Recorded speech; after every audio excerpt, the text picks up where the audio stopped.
Hi everyone. Frame per second is one of the most important and misunderstood video settings.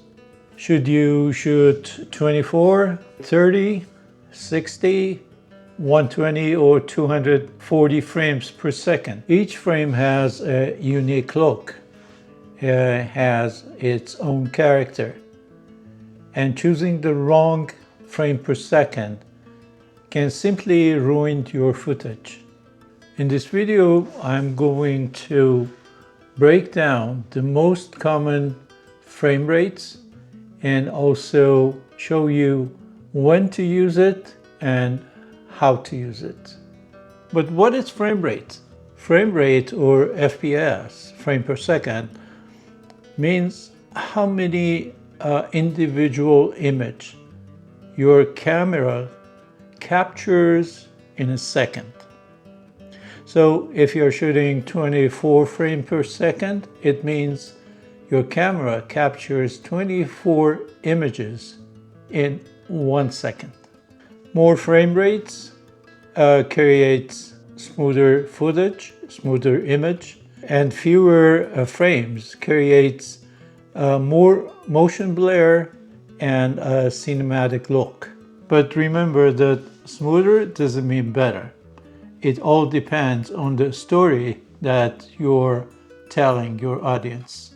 24 frames per second is the classic rate for cinematic footage. 24 frames per second has been used in cinema for decades, and our eyes associated with storytelling and film. It produces a natural motion blur.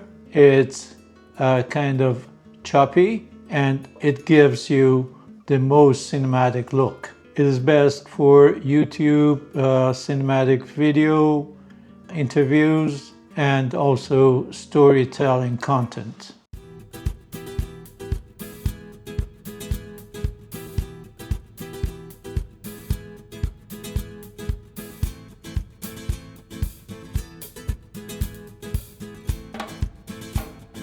When you choose a frame per second, you have to remember to follow the 180-degree rule, which is whatever your frame per second is, your shutter speed has to be twice that number. So if you're choosing to shoot at 24 frames per second, your shutter speed has to be 1/48 of a second or 1/50th of a second, and if you're shooting 30 frames, your shutter speed has to be 1/60th of a second. 30 frames per second looks much smoother and cleaner than 24 frames per second. It is very common for online content and works best for educational videos.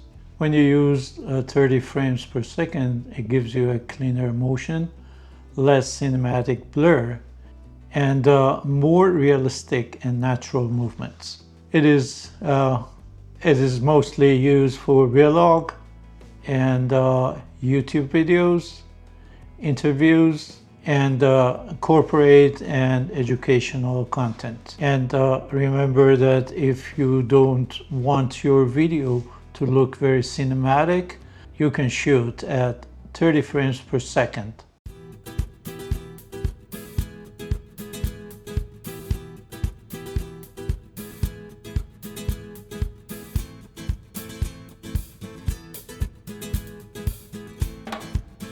Now let's talk about 60 FPS. When shooting at 60 frames per second, you're actually recording twice as many frames as when you're shooting at 30 frames per second. Shooting at 60 frames per second gives you a very smooth motion and actually gives you flexibility in post. It actually gives you less cinematic blur, and it's perfect for slow motion.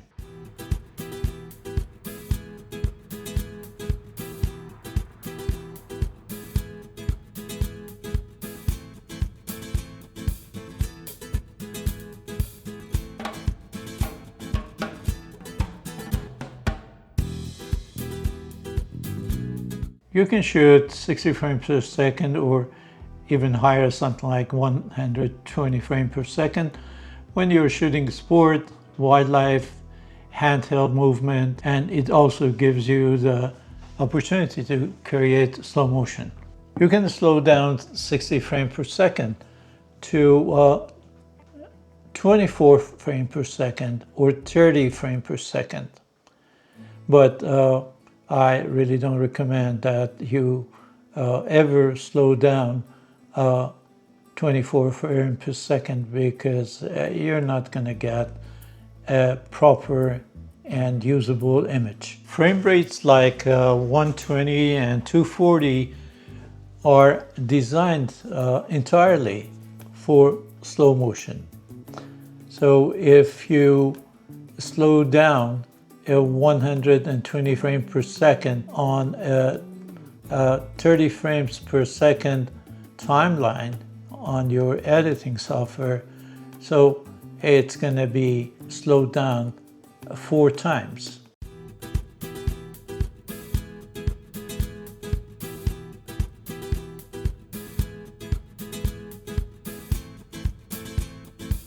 And if you slow down at 240 frames per second in a 30 frame per second timeline, it's going to be something like 8 times slower.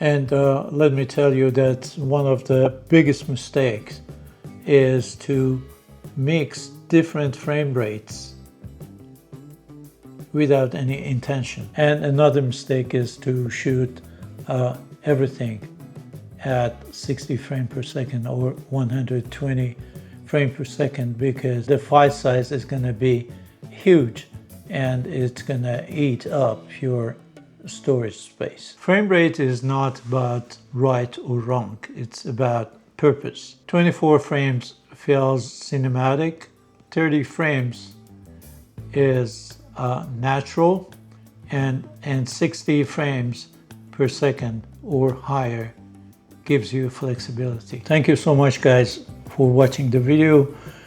I hope you liked it. If you did, just hit the like button and subscribe to the channel. I post a video every week on Monday or Tuesday, and by subscribing you won't miss any of the upcoming videos. If you have any question, I'll be more than happy to answer them. It's going to be my pleasure. As usual, take good care of yourself, keep shooting, and I see you soon. Cheers.